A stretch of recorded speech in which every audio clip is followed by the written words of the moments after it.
Oi, turma, do livro Edificando a Nação sobre Bases e Valores, Nídia Regina Limeira, André de Souza Costa, no 14º texto, Conhecendo Inimigos, da Nídia Regina Limeira, na 5ª parte.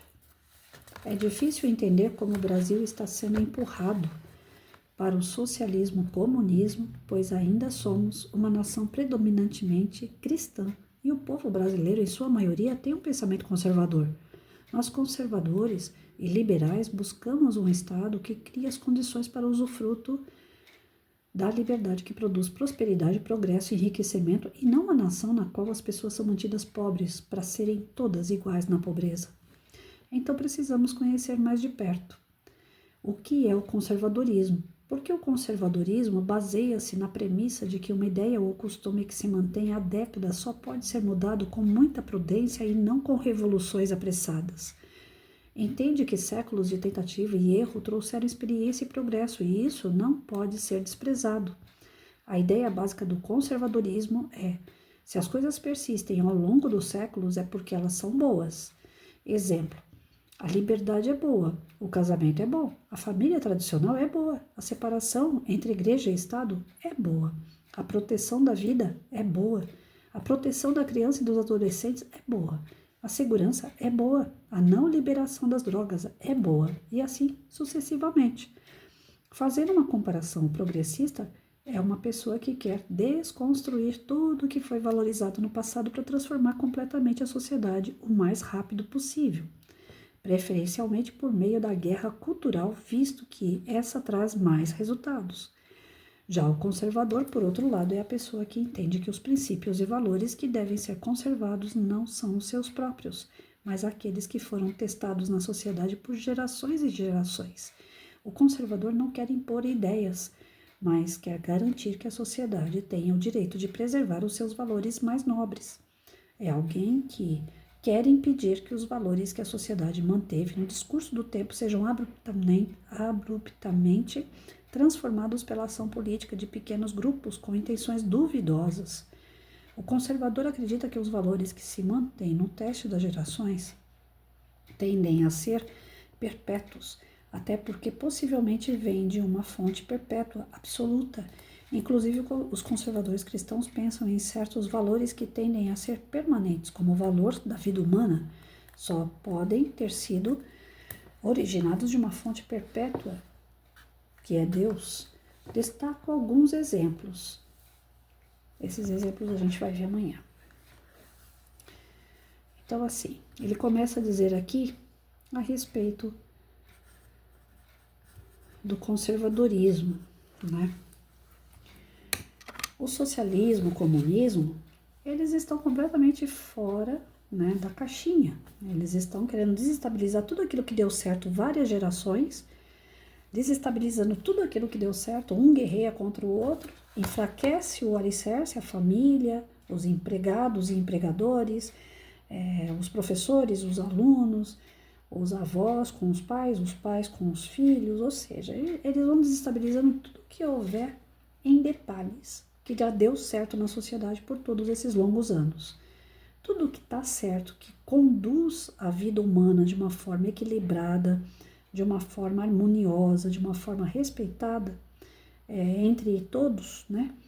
Eles estão querendo quebrar. Acaba com o respeito, pronto. Agora entra as ideias deles e vamos impondo aos cabecinhas mais fracos aquilo que é culturalmente aceito, né? Toda criança, adolescente, ele é influenciável. É muito fácil você influenciar. E eu tenho aqui a prova, porque eu dava projeto na sala de aula, vinha um veterinário dar palestra. A maioria das crianças, você perguntava para as crianças: o que você vai ser quando crescer? Veterinário. Aí saiu o veterinário, na semana seguinte vinha um policial. Você perguntava para as crianças: o que você vai ser quando crescer? A maioria mudava de veterinário para policial. Isso de uma semana para outra. Então, é muito influenciável as crianças. Adolescente também.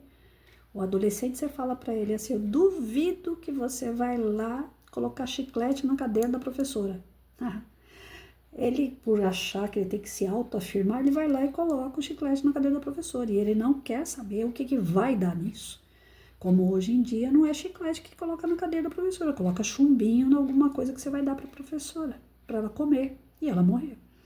Então, assim, é tão influenciável essas duas questões que é mais fácil você começar por ali, a querer mudar todo um sistema, e eles não têm pressa, né? Fala que é do dia para a noite, mas na verdade não é bem assim, não funciona do dia para a noite nenhum tipo de sistema.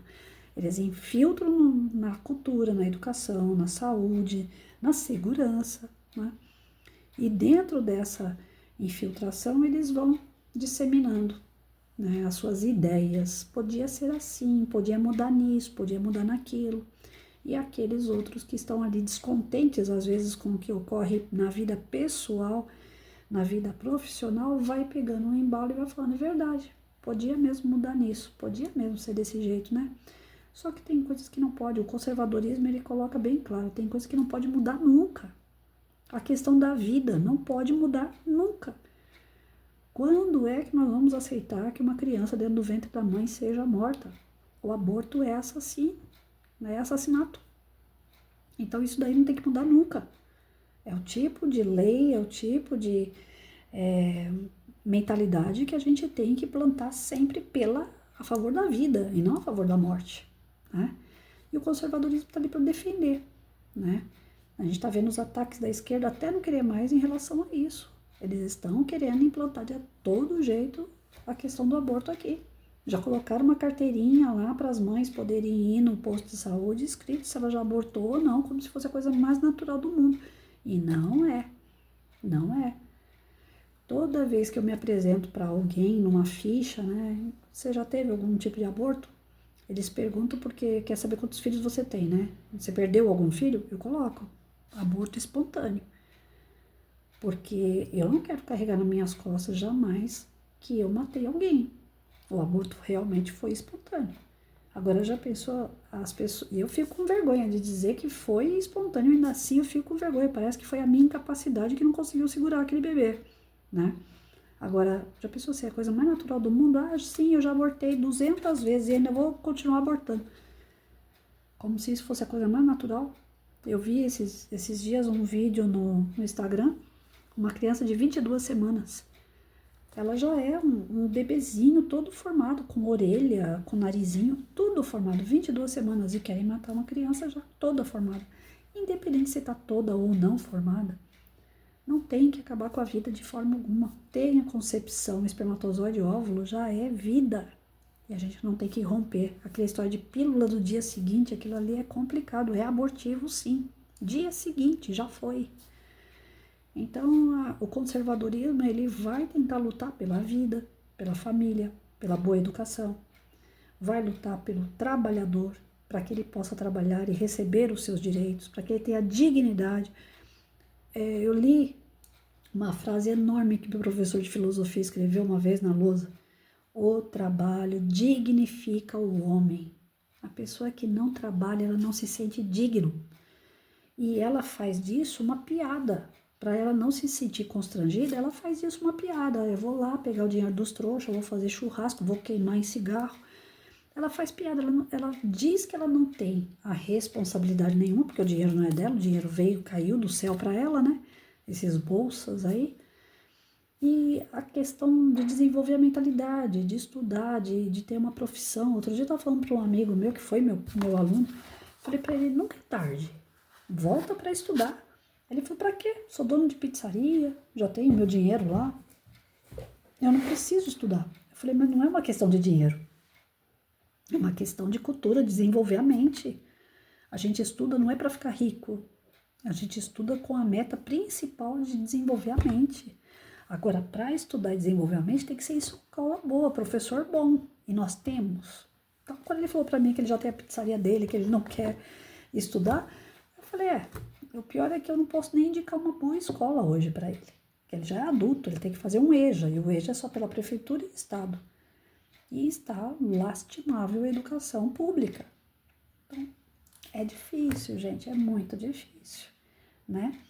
Nós estamos aqui combatendo realmente uma luta, não é mais de partido, de lado, de acordo com as ideologias que são desenvolvidas pelo lado do socialista comunista, que já está praticamente implantado o socialismo aqui. Se a gente for ver os moldes das coisas que estão acontecendo, hoje eu vi escrito assim no Face, né?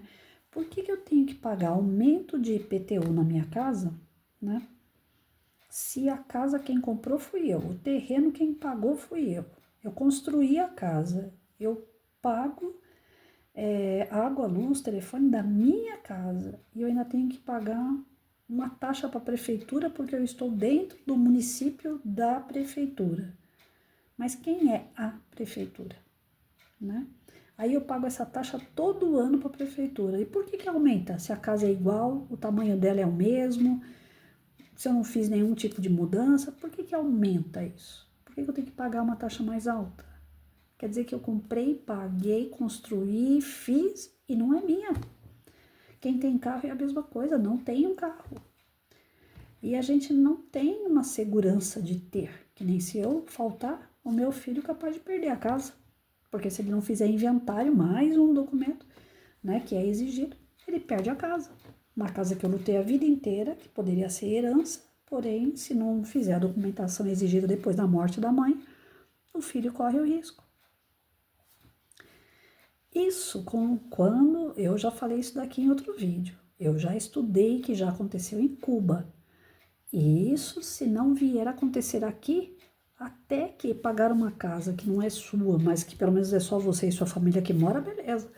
Agora, o duro vai ser quando eles fizerem um recadastramento, descobrir que na sua casa tem 2 quartos e você mora sozinho. Aí, se for no formato socialista, logo, logo nós vamos ter vizinhos aí que moram nas ruas e que não vão mais morar nas ruas, porque não vai ter abrigo para eles, vai ter a sua casa. O seu quarto que está lá ocioso vai ser para uma pessoa estranha morar. Eu não duvido que isso venha acontecer, porque já aconteceu em Cuba. Então, socialismo, capitalismo, a diferença é gritante, né? É muito gritante a diferença de quem é da direita e quem é da esquerda. Não é mais uma questão política, é uma questão de moral mesmo.